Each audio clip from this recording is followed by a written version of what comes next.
نحمده ونصلي ونسلم على رسوله الكريم اما بعد فاعوذ بالله من الشيطان الرجيم بسم الله الرحمن الرحيم سيقول السفهاء من الناس ما ولاهم عن قبلتهم التي كانوا عليها قل لله المشرق والمغرب صدق اللہ العظیم۔ سامعین محترم، آج کے ہمارے درس کا عنوان تحویل قبلہ اور پیغام اطاعت ہے۔ ہمارے پیارے نبی صلی اللہ علیہ وآلہ وسلم نے ارشاد فرمایا الصلاۃ عماد الدین، نماز دین کا ستون ہے۔ نماز اسلام کے ارکان میں سے ایک رکن ہے، اور نماز کی جو اصل ہے وہ خشوع اور خضوع ہے، اور خشوع اور خضوع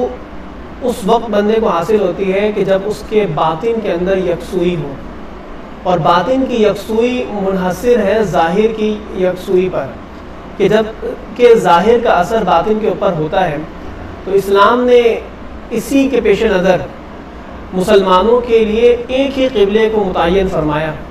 ہمارے پیارے نبی صلی اللہ علیہ وآلہ وسلم جب مکہ مکرمہ میں تھے تو نبی کریم صلی اللہ علیہ وآلہ وسلم نمازیں اس طرح ادا فرماتے کہ آپ کے سامنے خانہ کعبہ بھی ہوتا اور بیت المقدس بھی، یعنی آپ اس جہت کا اعتبار کرتے اور اس جہت کا انتخاب کرتے کہ جس سے یہ دونوں قبلے جو ہے وہ آپ کے سامنے ہوتے ہیں، آپ ان دونوں کی طرف رخ کر کے نماز ادا کرتے۔ جب آپ علیہ الصلوۃ والسلام ہجرت کر کے مدینہ طیبہ گئے تو اللہ تبارک و تعالیٰ کا حکم تھا کہ آپ بیت المقدس کی طرف رخ کر کے نماز ادا کریں، اور اس کی حکمت جو سمجھ میں آنے والی ہے وہ یہ ہے کہ اہل کتاب کی دلجوئی مقصود ہے، اور اہل کتاب اس وجہ سے آپ علیہ الصلوۃ والسلام سے خوش بھی تھے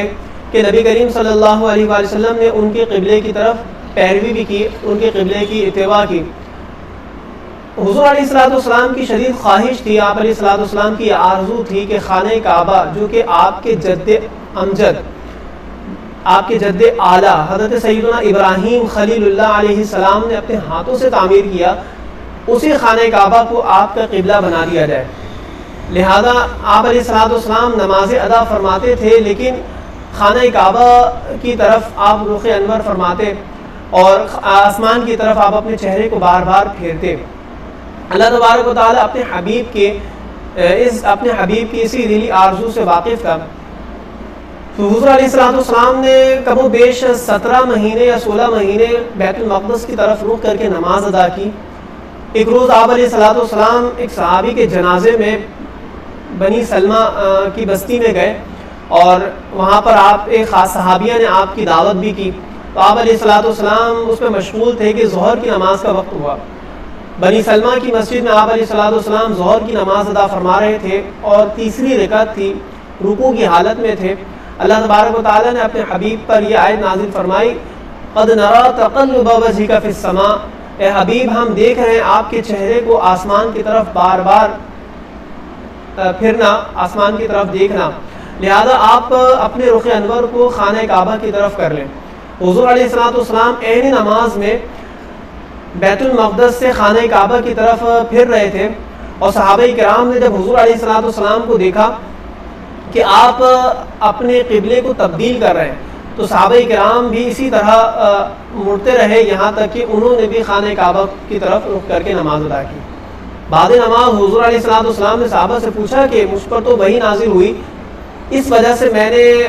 خانہ کعبہ کو قبلہ بنایا، لیکن آخر کیا وجہ تھی کہ تم بھی جو ہے وہ خانہ کعبہ کی طرف پھر رہے تھے؟ تو صحابہ نے کہا یا رسول اللہ صلی اللہ علیہ وسلم ہم آپ کو دیکھ کر نماز ادا کر رہے تھے، تو جب آپ پھر رہے تھے تو ہم بھی پھر رہے تھے، کیونکہ ہمیں تو حکم یہ ہے کہ ہم آپ کی اتباع اور پیروی کریں۔ تو یوں صحابہ کرام نے بھی حضور علیہ الصلوۃ والسلام کو دیکھ کر خانہ کعبہ کو قبلہ بنا لیا۔ ایک صحابی تھے جو کہ ظہر کی نماز میں اس تحویل قبلہ کے ساتھ جو نماز اب پڑھی گئی تھی اس میں شامل تھے، تو جب بنی حارثہ کی بستی میں گئے اور عصر کی نماز کا وقت ہوا اور صحابہ کرام کو دیکھا کہ وہ بیت المقدس کی طرف رک کر کے نماز ادا کر رہے ہیں، تو اس صحابی نے کہا اشہد ان لا الہ الا اللہ، میں گواہی دیتا ہوں کہ اللہ کے سوا کوئی معبود نہیں، اور میں نے ایک نماز خانہ کعبہ کی طرف رک کر کے پڑھ لی ہے، اور یہ حکم آ چکا ہے، لہذا تم بھی اپنے چہرے کو خانہ کعبہ کی طرف پھیر لو۔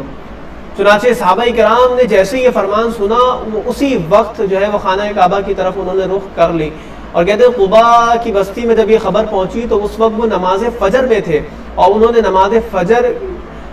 نماز کی حالت میں انہوں نے قبلے کو جو ہے وہ تبدیل کیا۔ سامعین محترم، جب یہ تبدیل قبلہ کا حکم آ گیا تو اب اعتراض کرنے والوں نے شدید اعتراض بھی کیا، اور انہوں نے کہا کہ کس چیز نے جو ہے وہ ان کو اس قبلے سے پھیر دیا، بیت المقدس سے پھیر دیا خانہ کعبہ کی طرف۔ اللہ تبارک و تعالیٰ نے ان اعتراضات کے جوابات دیے، کیونکہ وہ بہت سطحی سے اعتراضات تھے، وہ جہالت، وہ ان کی کم علمی تھی کہ وہ یہ سمجھ رہے تھے کہ خاص کسی جہت کو کوئی فضیلت حاصل ہوتی ہے یا خاص کسی سمت کو کوئی فضیلت حاصل ہوتی ہے، لہذا وہ جہت بیت المقدس کی جہت کو وہ فضیلت حاصل ہے اور کسی اور جہت کو حاصل نہیں ہے۔ اللہ نے فرما دیا کہ للہ المشرق والمغرب، اللہ ہی کے لیے ہے مشرق اور مغرب اور ساری جہتیں، لہذا جہتوں کے اندر کچھ بھی نہیں ہے، اصل چیز ہے وہ اللہ تبارک و تعالیٰ کا حکم ہے۔ اگر اس کا حکم ہو بیت المقدس کی طرف رخ کر کے نماز پڑھنا تو یہ کمال ہے، اور اگر اس کا حکم ہو جائے خانہ کعبہ کی طرف رخ کرنا ہے تو یہ اس کا حکم ہے، اسی میں جو ہے وہ کامیابی ہے۔ وہ اعتراض کرنے لگے کہ جن لوگوں نے 17 مہینے 16 مہینے بیت المقدس کی طرف رخ کر کے نماز پڑھی تو ان کی نمازوں کا کیا حکم ہے؟ تو اللہ تبارک و تعالیٰ نے فرمایا کہ وَمَا كَانَ اللَّهُ لِيُضِيعَ إِيمَانَكُمْ، اللہ تبارک و تعالیٰ کی شان یہ نہیں ہے کہ وہ تمہارے ایمان کو ضائع کر دے۔ یہاں پر دیکھیں سامعین محترم، نماز کو ایمان قرار دیا گیا ہے، یعنی اللہ تبارک و تعالیٰ نے فرمایا کہ اللہ تعالیٰ کی شان نہیں کہ وہ تمہاری نمازوں کو ضائع کر دے۔ جن لوگوں نے بیت المقدس کی طرف رخ کر کے 16 مہینے نمازیں ادا کی ہیں وہ بھی اللہ کے حکم کے مطابق ہی نمازیں ادا کی ہیں، لہذا ان کی نمازیں ضائع نہیں ہوئی بلکہ مقبول ہو گئی ہیں۔ اور اللہ تبارک و تعالیٰ نے یہ بھی فرما دیا کہ ہمارا یہ تحویل قبلہ کا حکم نازل کرنا اسی لیے تھا تاکہ ہم یہ دیکھ لیں کہ کون جو ہے وہ میرے حبیب صلی اللہ علیہ وسلم کی اتباع اور پیروی کرتا ہے اور کون جو ہے وہ الٹے پاؤں پھر جاتا ہے۔ حضرت علی بن مرتضیٰ رضی اللہ تعالی عنہ نے لنعلم کا ترجمہ جو ہے وہ لنرا کیا ہے، اور کہا کہ عرب کے اندر ایسا ہوتا ہے کہ لنعلم لنرا کے معنی میں آیا ہے۔ اللہ تبارک و تعالیٰ یہ دیکھنا چاہتا ہے کہ کون ہے اس کی حبیب کی پیروی کرتا ہے اور کون اس سے پھر جاتا ہے۔ یعنی حضور علیہ السلام کے صحابہ کرام نے ایسی مثال قائم فرما دی کہ بغیر کسی چوں چرا کے یہ حکم اتنا بڑا حکم تھا کہ اس حکم پر بھی کوئی اعتراض نہیں، کوئی چوں چرا نہیں، بلکہ فوراً اور کامل جو ہے وہ انہوں نے اتباع کی، بالکل برخلاف بنی اسرائیل کے مزاج کے بالکل برخلاف۔ بنی اسرائیل کا مزاج یہ ہے کہ وہ بات پہ اعتراض کرتے ہیں، بات پہ قیل و قال کرتے ہیں، عمل کرنے سے پہلے اعتراضات کرتے ہیں، لیکن حضور علیہ السلام کے صحابہ کرام بغیر کسی اعتراض کے، بغیر کسی سوال کے وہ کامل جو ہے وہ اتباع اور پیروی کرتے ہیں۔ تو یہ تحویل قبلہ کا حکم ہے۔ اس میں اشارہ بھی اس میں یہ بھی اشارہ ہے کہ آج تک وہ فضیلتیں جو بنی اسرائیل کو حاصل تھیں وہ ساری فضیلتیں اللہ تبارک و تعالیٰ ان سے لے کر بنی اسماعیل یعنی حضور علیہ السلام کے خاندان کی طرف منتقل فرما رہا ہے۔ آج سے پہلے اللہ تبارک و تعالیٰ نے بنی اسرائیل کو بے شمار فضیلتیں عطا فرمائی، کمالات عطا فرمائے، ان کو اتنا بڑا بلند مقام عطا فرمایا کہ وہ یہ گمان کرنے لگے، یہ اس وہم میں پڑ گئے کہ نحن ابناء اللہ واحباؤ، کہ ہم تو اللہ تبارک و تعالیٰ کے محبوب ہیں، ہم اللہ تبارک و تعالیٰ کے خاص بندے ہیں۔ اور انہوں نے یہ بھی کہنا شروع کر دیا کہ ہم جہنم میں نہیں جائیں گے مگر چند دن کے لیے، لیکن اللہ تبارک و تعالیٰ نے ان کے سارے کمال کو، ان سارے جو ہے وہ فضیلتوں کو اللہ تبارک و تعالیٰ نے ان سے چھین لیا اور حضور علیہ السلام اور آپ کی امت کو یہ عطا فرما دیا۔ اس میں ہمارے لیے درس اور یہ سبق ہے کہ جب تک وہ اللہ تبارک و تعالیٰ کی اتباع کرتے رہے اللہ تعالیٰ نے ان کو کمال عطا فرمایا، جب وہ اتباع کو انہوں نے چھوڑ دیا اللہ نے وہ فضیلتیں بھی لے لیں، اور ہم حضور علیہ السلام کی امت کو اللہ تبارک و تعالیٰ نے بلند مقام عطا فرمایا ہے، تو ہم پر لازم ہے کہ ہم کامل اتباع اور پیروی کرتے جائیں، جس طرح صحابہ کرام نے مثالیں قائم کر دی کہ جب شراب کی حرمت کا حکم آیا اللہ تبارک و تعالیٰ نے